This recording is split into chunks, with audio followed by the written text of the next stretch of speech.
Magandang hapon sa inyong lahat. Ito po si Herbert Curia, author-promoter ng Biblites Promotion.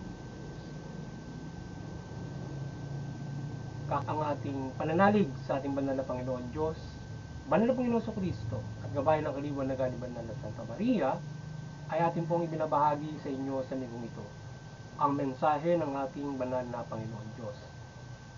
Ang tema ng mensahe ng ating banal na Panginoon Diyos ay biyaya ng Diyos mula Panginoong Hesukristo. Ngayon, babasahin ko po sa inyo ang mga mensahe ito mula doon sa Bagong Tipan ng Mabuting Balita na paghahari ng ating banal na Panginoon, pagitan ng banal na Panginoong Hesukristo. At ayon po dito kay Apostol San Lucas, Kabanata 6, talatang 20 hanggang 21. Ito po yung mensahe. Tumingin si Jesus sa kanyang mga at kanyang sinabi, "Mapalad kayong mga dukha, sapagkat ang Diyos ang maghahari sa inyo. Mapalad kayo mga nagugutom ngayon, sapagkat kayo'y mapalad kayong tumatangis ngayon, sapagkat kayo'y magagalak." At ipagpatuloy po natin sa kay Apostol San Mateo, Kabanata 6, talatang 30 hanggang 33. Ito po ang mensahe. Kaya't huwag kayong mabalisa tungkol sa inyong kakanin, iinumin o daramtin, sapagkat ang mga bagay nito ang kinungan ng mga taong wala pang pananalig sa Diyos. Alam ng inyong amang nasa langit na kailangan ninyo ang lahat ng ito. Ngunit pag sumakita ninyo, higit sa lahat ang pagharian kayo ng Diyos at mamuhay ng ayon sa kanyang kalooban at ipagkakaloob niya ang lahat ng kailangan ninyo. At pagpatuloy po natin San Lucas, Kabanata 11, talatang 2 hanggang 4. Ito po ang mensahe. Sinabi ni Jesus, "Kung kayo'y mananalangin, ganito ang sabihin ninyo, Ama, sambahin nawa ang pangalan mo. Dumating nawa ang iyong paghahari. Bigyan mo kami ng aming kakanin sa araw-araw. At patawarin mo kami sa aming mga kasalanan. Pinatatawad namin ang bawat nagkakasala sa amin. At huwag mo kaming iharap sa mahigpit na pagsubok." Pagpatuloy po natin kay Apostol San Lucas, Kabanata 11, talatang 9 hanggang 10. Ito po ang mensahe. "Kaya't sinabi ko sa inyo, humingi kayo at kayo'y bibigyan. Humanap kayo at kayo'y makasusumpong. Kumato kayo at ang pinto'y bubuksan para sa inyo. Sapagkat tumatanggap ang bawat humihingi, nakupong ang bawat humahanap, at binubuksan ang pinto ng bawat kumakato. Kung kayo na masasama ay marunong magbigay ng mabuting bagay sa inyong mga anak, gaano pa kaya ang inyong amang nasit? Ibibigay niya ang Espiritu Santo sa mga humihingi sa kanya." Pagpatuloy po natin kay Apostol San Juan, Kabanata 14, talata 13 hanggang 14. Ito po ang mensahe. "At anumang hilingin ninyo sa Ama sa aking pangalan ay gagawin ko upang maparangalan ang Ama sa pamamagitan ng Anak. Gagawin ko ang anumang hihilingin ninyo sa pangalan ko." At ipagpatuloy po natin kay Apostol Sarcos, Kabanata 8, talatang 2, talatang 6 hanggang 9. Ito po ang mensahe.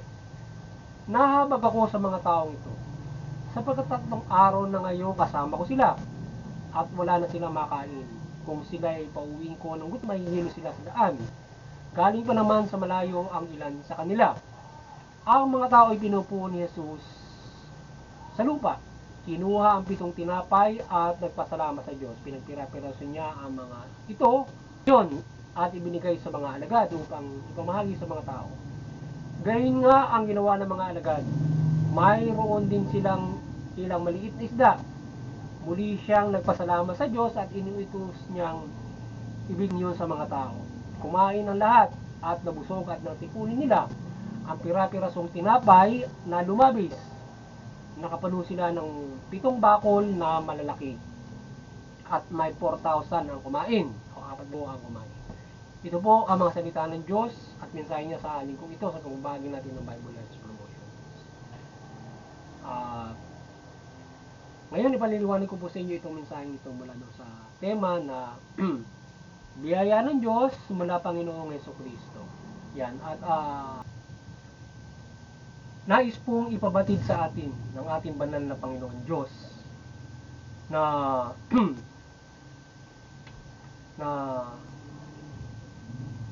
na nais niya na tayo ay pagkalooban ng kanyang na tayo ay kanyang pinagkakalooban ng kanyang mga biyaya sa pamamagitan ng banal na Panginoong Jesucristo.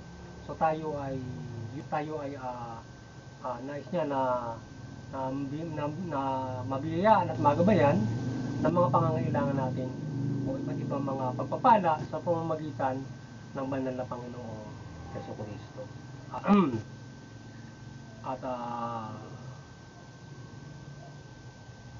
Tayo ay kung tayo ay nakararanas ng mga paghihirap sa ating pamumuhay, halimbawa ay walang matirhan, tayo ay nagugutom, huwag tayong mabalisa sa mga bagay na yan. At bagkus, tayo ay manampalataya sa ating Panginoon Diyos sa pamamagitan ng banal na Panginoon Jesucristo at hilingin sa Kanya ang ating mga pangangailangan at ito ay gagawin at ibibigay ng ating Panginoon Jesucristo sapagkat hindi pa man natin ito hinihiling sa Kanya, alam na ng ating pangangailangan. Kaya pag sumakita natin, ayun tayo ay magpailalim sa paghahari ng banal na Panginoon Diyos o tayo ay manampalataya sa Kanya mula Panginoong Jesucristo. Yan ang gusto lamang ng ating banal na Panginoon Diyos. At yung ating mga kailangan na pagkain, daramtin, yan ay pagkakaloob na sa atin. Gayunman ay tinuruan niya tayo na kung paano tayo lalapit sa Kanya. So tinuruan tayo manalangin ng ating Panginoon Jesucristo. Kagaya nung pagdarasal ng Ama namin, so ganyan tayo. Punta tayo sa kwarto, taimtim tayo manalangin at ating idulog sa Kanya yung ating itong dasal yung ating manalangin direkta sa ating Panginoon. So yun, tayo ay manalangin din natin dyan, tayo ay sa looban ng ating mga pangangailangan araw-araw kagaya ng pagkain. Yan. So tayo, ganyan tayo manalangin na yan, ganyan ibibigay ng ating Panginoon Diyos yung ating pangangailangan. So ganyan tayo manalangin at dapat tayo ay isino sa ating magkakasala at magpatawad tayo para ipagkaloob sa atin o tayo ay dinggin ng ating banal na Panginoon Diyos sa ating panalangin at sa pamamagitan ng banal na Panginoon Jesucristo para tayo dinggin ng Diyos at ito ay gawin naman ng ating banal na Jesucristo. So kung tayo ay dadalangin sa Panginoon Diyos at hihiling tayo ng ating makakain sa pang-araw-araw sa pangalan ng Panginoon Jesucristo ay pagkakaloob ito ng ating banal na Panginoon Jesucristo sa atin. So yung hihiling natin sa si Jesucristo, ang banal na Panginoon Jesucristo, ang gagawa nito para ipagkaloob sa atin yung ating mga kakanin sa pang-araw-araw. Kagaya ng ginawa niya doon sa mga nung siya ay bumaba dito sa lupa. So nung nangangaral siya, nananampalataya sa Kanya. Kasama 3 araw na nangangaral siya sa mga tao na yun. Kaya nahahamag siya dahil nga sa nung tapos na yung kanyang pangangaral ay bago niya pinauwi yung pinakain niya yung 4,000. So ay wala silang wala silang nabili ng mga pagkain para ipakain sa mga 4,000 na nakinig sa kanyang pangangaral. So naging Panginoon Jesucristo ng mga pagkain. So sa ganung bagay tayo ay patuloy na itong mundong hindi pa man itong mundong ito ay paghimalang patuloy na Panginoon Jesucristo para ipagkaloob sa atin yung ating mga pangangailangan. So tayo kagaya ngayon, halimbawa, tayo ay kung gaya ng produksyon ng bigas yan. So tayo kung tayo patuloy na mananampalataya sa Diyos, patuloy tayong bibigyan ng maraming ng mga bigas yan, mga pangangailangan natin, agricultural na produkto. So tayo patuloy na pagpapalain sa mga bagay na yan. Gabayan, ang lahat na ito ay makakain yan. So may bigay sa lahat yan na ito ay kayang patas na ito ay makakaabot sa bawat isa sa ating panahon ngayon na tayo may tamang diba? So yun, at kaya tayo ay tayo ay patuloy na manampalataya sa ating banal na Panginoon Diyos sa pamamagitan ng banal na Panginoon Kristo, sapagkat dyan sa bagay na yan na tayo ay sa ating mga pangailangan. So kailangan pailalim tayo sa Panginoon Diyos, pagpula Panginoon Kristo, at yung blessings niya ay bibigyan niya sa atin sa pamamagitan ni banal na Panginoon Kristo. So tayo ay pinagpapala ng Diyos ni Christ, so siya yung gumagawa ng mga blessings para sa atin, sa mga hilingin natin sa banal na Panginoon Diyos mula sa kanyang pangalan. So siya yung magbibigay sa atin ng mga pagpapalang ito. Yan. At ito ay magkaroon ng iba yung pananampalataya. Sapagkat kung tayo sabi nga, kung tayo ay humingi, tayo humanap, yan. Kaya kung tayo ay hanapin natin ang ating banal na Panginoon Diyos, Panginoon Kristo, ay tumalangin at magkakalob sa atin ang ating banal na Panginoon Diyos yung ating mga pangangailangan with Christ. Yan ay magagawa. So yung ibang mga tao ay gumagawa, o yung mga ama, kahit na masama ba siya, binibigyan ng mabuting bagay yun. Gumagawa siya ng di mabuti para mabigyan ng mabuting bagay yung mga anak. Yung Diyos pa nga, siyempre, na lumalang sa atin, hindi ba niya bibigay yung mga kailangan natin? Ang kailangan lang lamang ay pananampalataya sa Kanya. Ang gaya ng ating pinangaral noong nakaraan, yung mensahe niya, manampalataya tayo dito sa Kanya. At tayo ay di niya pumabayaan sa pumumuhay na ito, kahit na anong sistema tayo, o ano pang naglipana dyan na hindi mabuti. So hindi tayo pumabayaan ng ating banal na Panginoon Diyos dyan. Kaya nga sabi ng banal na Panginoon Diyos, wag nating isipin yung ating kakaimutin. Yan. Sapagkat ang kailangan manampalataya tayo sa atin. Ibibigay niya yung mga bagay na yan sa atin. Yan. Kaya tayo ay manampalataya sa Kanya at panalig natin na tayo ng mabuting pamahalaan para ito ay makatugon sa ating pamumuhay, at hindi ito maging isa pang balakid para tayo makapumuhay ng maayos sa pagpapala ng ating banal na Panginoon Diyos. Pagpapala sa iyo ay hinaharang ng mga hindi mabubuti. Ano ba, kung naging masama yung sistema, ito ay malaking balakid para ang ginawa ng Diyos na kalikasan, abundance, ay hindi mo ito ma-cultivate na maayos dahil because of the inequality power system. So yun yung problema, kaya may nagugutom. So ngayon, kung makasusunod tayo doon sa mabuting balita, so magkakaroon.